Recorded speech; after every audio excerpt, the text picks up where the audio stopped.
Maoy nga temporaryong naundang ang farmers market hingpit na kining nabuksan og balik niadtong Nobyembre 12, 2021 sa parehong lokasyon dinhi sa Hawanan sa Kapitolyo Provincial kung asa matag-adlong Biyernes subli mamahimo ng bisitahan ang maong patigayon.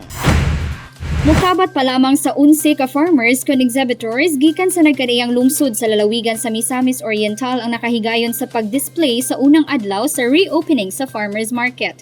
Kini sa rason nga kadaghanan sa maong asosasyon dili pa fully vaccinated nga maoy usa sa requisitos aron nga makabalik sila og display.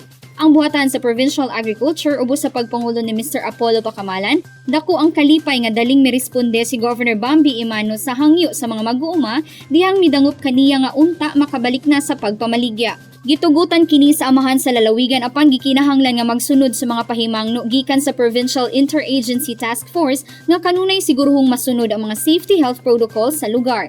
Gani mismo ang amahan sa lalawigan migahin siyang oras sa pagbisita sa farmers market ug miabi-abi sa mga kaigsuunang mag-uuma uban ang pagpasalig nga kanunay silang tagaan og pagtagad.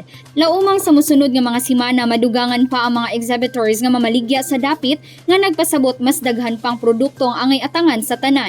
Samtang madasigong mipadangat sa iyang suporta si Board Member Frederico ngadto sa tanang kaigsuunang mag-uuma nga mibutyag sa tinguha nga abagan sila nga sa hinanali og makanunayon nga dunay hustong kapangitaan labi na sa natad sa agrikultura.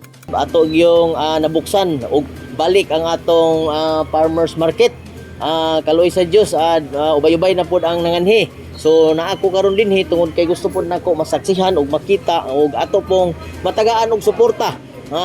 Og ang wala pa sad nakanhi ato sud pod silang dasigon na kinahanglan nga muanhi na sila kay para pod nga mobalik na ang atong ekonomiya, mobalik na pod ang tinuoray nila nga panginabuhian. Pero kinahanglan nga fully vaccinated gid sila.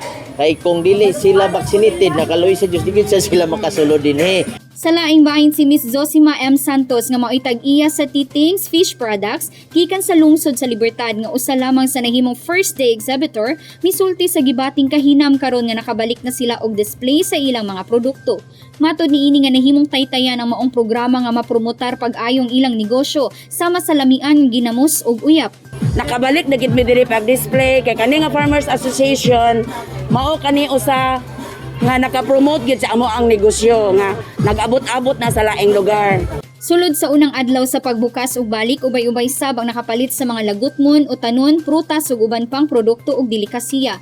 Hisayrang sulod sa farmers market mapalit ang lain pang mga nagkareyang abot sa matag farmer nga gilangkuban sa mga tanom ug seedlings, panakot, utan ug prutas, itlog maalat, red rice, banana ug kamote chips, fruit shake, seeds ug granules, honey, turmeric ug lagundi ug daghan pang uban. Kadaghanan kanila mga empleyado sa Kapitolyo lakip mga walk-ins gikan sa kasikbit nga dapit ang nag-enjoy sa pagpili, pagsuta o pagpalit gayud sa mga produktong lokal ug organiko gama mismo sa mga misamis non farmers. Salamat kang Governor Bambi Imano para sa mga paghatag sa higayon sa atong mga farmers nga makabalik na diri sa atong Capitol grounds sa farmers market, especially sa farmers market nga makabaligya na despite sa atong sitwasyon karon nga nasa COVID pagyapon state is, ang ato pong mga baligya diri is for the first day from gikan sa COVID is mga organic and free pesticides. Nagsilbing dakong oportunidad agig tabang sa tanang local farmers sa agri-fishery sector ning lalawigan ang reopening ug laumang pagpadayon sa farmers market. Kahinumduman nga ang farmers market na ugmad gumikan sa pagmugna og pagpaningkamot ni Governor Bambi nga ang mga mag-uuma mokita og insakto ug ilang abot mapadangat diritso ngadto na sa mga konsumante. Kauban si Mark Anthony Pareha sa kamera, ako si Lambert Rajian Amor Maygay, alang sa limpyo ug matarong nga panggobyerno, padayon Pilipino.